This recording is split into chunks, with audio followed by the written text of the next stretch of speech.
नमस्कार दोस्तों, प्यारे बच्चों। आज की जो वीडियो क्लास है वो कक्षा 12 और कक्षा 12 की जो राजनीति विज्ञान की सेकंड बुक है, उस सेकंड बुक का चैप्टर फर्स्ट और उस फर्स्ट है अपना राष्ट्र निर्माण की चुनौतियाँ। यानी कि भारत की हम बात करें, उसी समय तो 14-15 अगस्त को भारत आज़ाद हुआ और उसी समय हम ये कहें कि भारत और पाकिस्तान का विभाजन हुआ। तो समस्या ही थी। क्या समस्या थी, क्या चुनौतियाँ थी कि राष्ट्र को निर्माण करने की चुनौतियाँ थी। चुनौतियाँ भी कौन सी थी कि भारत को एक कैसे किया जाए। भारत जो खंडित हुआ है, राजाओं के रजवाड़ों में बटा हुआ है, या कहे कि जो अंग्रेज़ों के जो ब्रिटिश प्रांत थे उन प्रांतों को मिलाने का प्रयास, यानी कि इनको कैसे किया जाए। तो उनके सामने चुनौतियाँ थी, क्योंकि इधर तो पाकिस्तान इधर से भारत हिंदुस्तान से अलग होता है कि दो कौमों का देश बताकर। तो उस समय भी हिंसाएं बहुत बढ़ जाती है, तो देश में अराजकता फैल जाती है, आपस में लड़ते रहते, हिंदू और मुसलमान आपस में लड़ रहे हैं। तो अनेक उनके सामने चुनौतियाँ थी कि भारत को एक करना है, क्योंकि नए नए उभरे ही तो थे। तो ऐसी स्थिति में उस समय एक हमारे व्यक्ति जो जिनको कहे हम गांधी जी, वो गांधी जी बहुत दुखी हो जाते हैं। भारत की इस आज़ादी के समय ये पाकिस्तान का विभाजन होना, तो अनेक ऐसे दुखी होकर वो यहाँ से छोड़कर चले जाते हैं कलकत्ता, हिंसा से दुखी हो जाते हैं। तो बात करें हम राष्ट्र निर्माण की चुनौतियाँ, जो चैप्टर है अपना, चैप्टर कौन सा है? राष्ट्र निर्माण की चुनौतियाँ। राष्ट्र निर्माण की चुनौतियाँ। राष्ट्र निर्माण की चुनौतियाँ और निर्माण की कब की बात है? चुनौतियाँ कौन सी है? विभाजन के समय की। तो जब विभाजन हुआ उसके सामने अनेक चुनौतियाँ हैं। 14-15 अगस्त को, 14-15 अगस्त 1947 को भारत और पाकिस्तान आज़ाद होता है।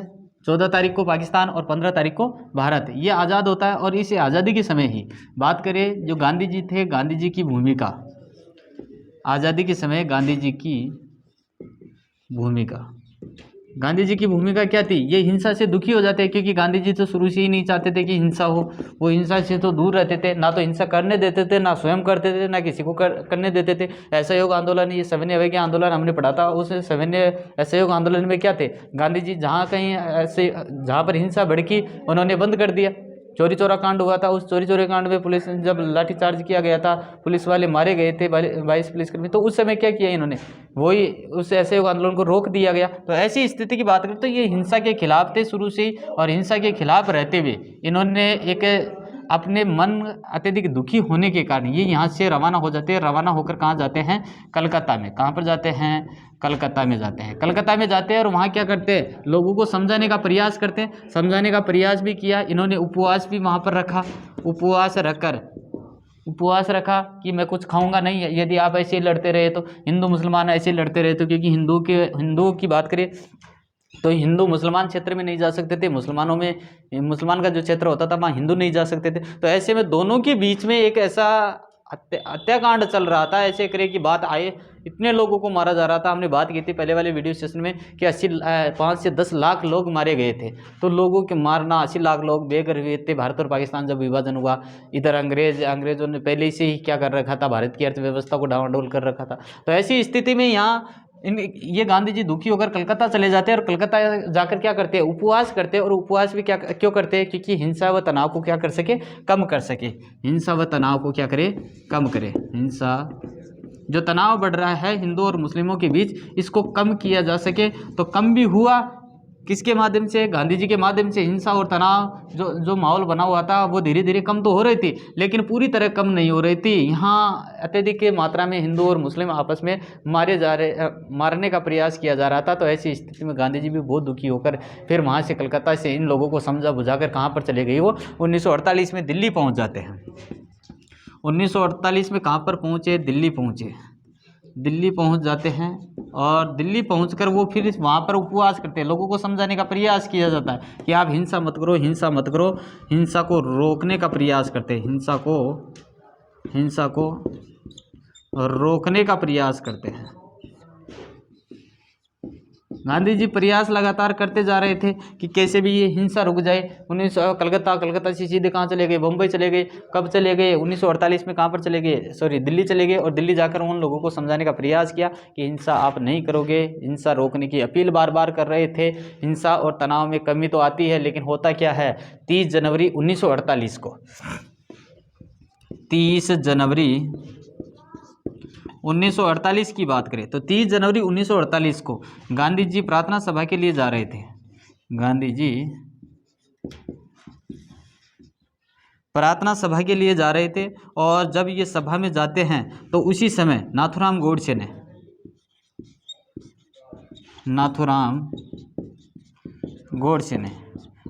गोडसे ने इनके ऊपर 3 गोलियां चला दी। 3 गोलियां चला दी और गोलियां चलाने से इनकी क्या हो जाती है, मृत्यु हो जाती है। किनकी मृत्यु हो जाती है?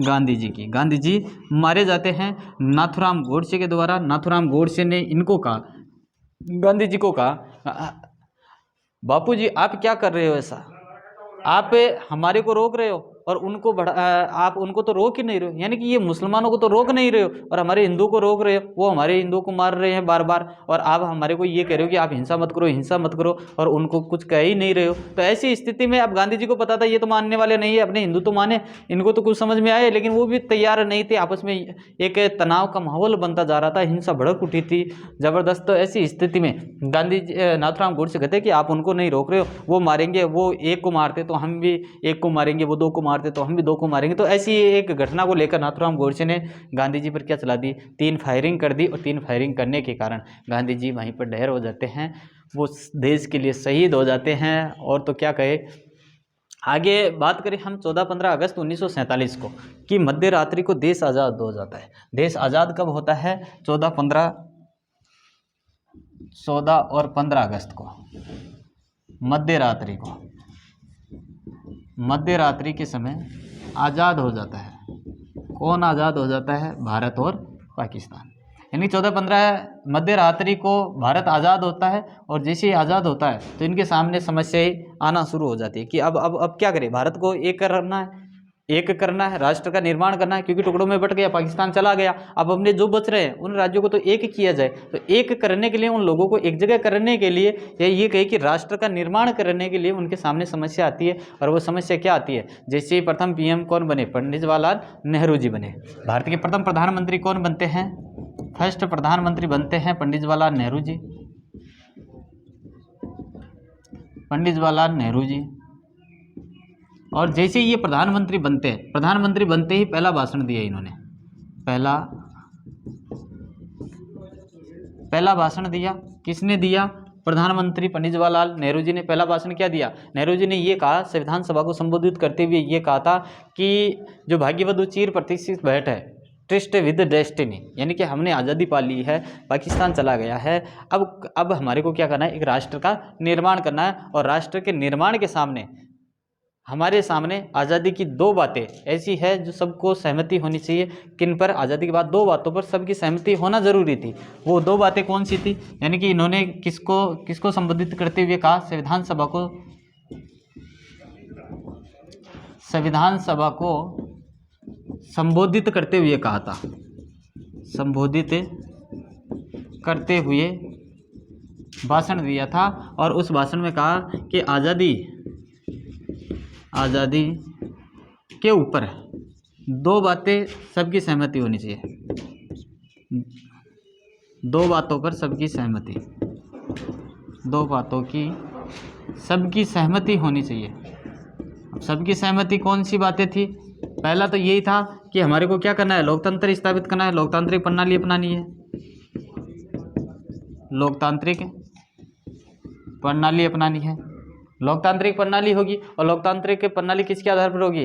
लोकतांत्रिक सरकार बनेगी और सरकार बनकर ही क्या होगी? लोकतांत्रिक आधार पर ये चलाया जाएगा। शासन किसके आधार पर चलाया जाएगा? लोकतांत्रिक तरीके से चलाया जाएगा, लोकतांत्रिक प्रणाली के आधार पर चलाया जाएगा। सरकार किसके आधार पर चलाई जाएगी? शासन किसके आधार पर चलाया जाएगा? लोकतांत्रिक प्रणाली के आधार पर चलाया जाएगा। दूसरी बात ये कह दी गई कि सरकार सभी के लिए क्या करेगी? काम करेगी। सरकार क्या करेगी? सभी के लिए काम करेगी, किसी एक के लिए नहीं करेगी। सरकार सभी के लिए काम करेगी। सरकार सभी के लिए क्या करेगी? काम करेगी। ये 2 अहम बातें थी जिनकी सबकी सहमति होना ज़रूरी था और ये सहमति रखी भी कि हम क्या करें कि हमारे को एक ही काम, 2 काम करने हैं। शासन को लोकतांत्रिक सरकार द्वारा चलाना है। दूसरा हम बात करें कि सरकार सभी के लिए क्या होगी?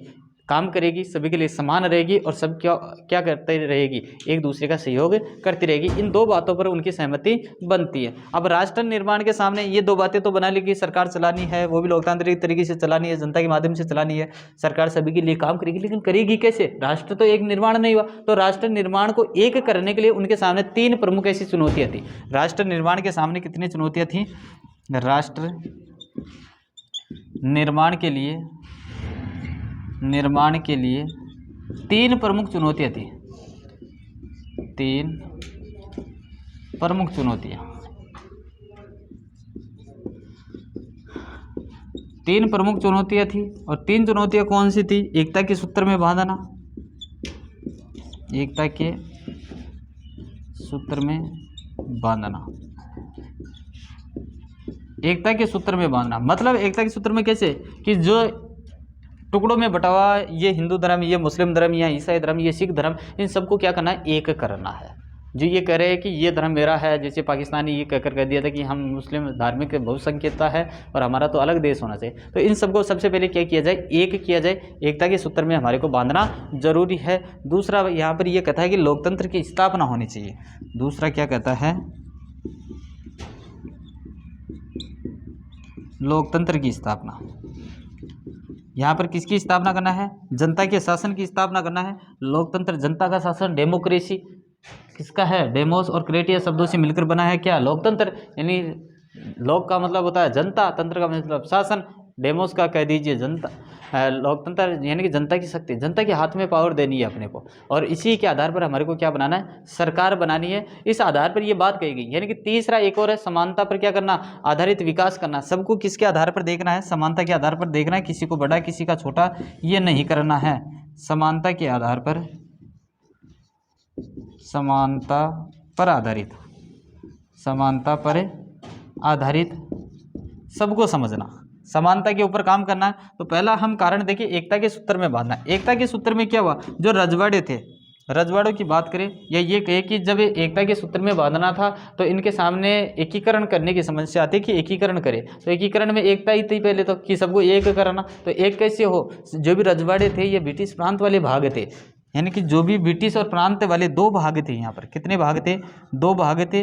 और दो भाग कौन कौन से थे? एक भाग की बात करें तो ब्रिटिश प्रांत के अधिकृत क्षेत्र में था। ब्रिटिश प्रांतों के अधीन जो क्षेत्र थे, ब्रिटिश प्रांतों के अधीन क्या थे? क्षेत्र, यानी जो प्रांत थे ब्रिटिश अंग्रेजों के अधीन में थे। एक तो वो हो गया। एक दूसरा ये होता है जो देशी रजवाड़े थे, देशी रजवाड़े। इन देशी रजवाड़ों और ब्रिटिश प्रांतों को क्या करना था? एक करना था। इनको छोड़ते ही क्या हो जाएगा? देश विखंडित हो जाएगा। तो इनको कैसे एक किया जाए? ये ब्रिटिश लोग जाते जाते भी क्या कर जाते हैं? इन ब्रिटिश प्रांतों या देशी रजवाड़ों के एक खिलाफ ये रणनीति चालू कर देते, क्योंकि इन अंग्रेजों की तो यही नीति थी कि फूट डालो राज करो की नीति, फूट डालते जाओ राज करते जाओ। तो ये भी जाते जाते भी क्या कर रहे थे? फूट डालकर यहाँ चले जाते हैं। ब्रिटिश प्रांत क्षेत्र थे, इनको ये कह गए कि आप अपने अनुसार क्या करना? अपने अनुसार बनना, अपने अनुसार एकीकरण में जाना, अपने अनुसार भारत में मिलना। यानी कि जो भी प्रांत थे उन प्रांतों को यही कहकर जा रहे थे। देशी रजवाड़ों को भी राजाओं को भड़का दिया। राजाओं को ये कह दिया गया कि आप अपने अनुसार बनना, आप ही सरकार हो, आपकी क्या काबिलियत रहेगी, आपकी जो है आपकी बातें कौन सुनेगा, आपकी बातों को कौन मानेगा? यदि आप भारत में शामिल हो गए, वो अपनी सरकार बनाएंगे और सरकार ऊपर आपके ऊपर दबाव बनाएगी, आपका राजा का क्या महत्व हो रहा है यहाँ पर?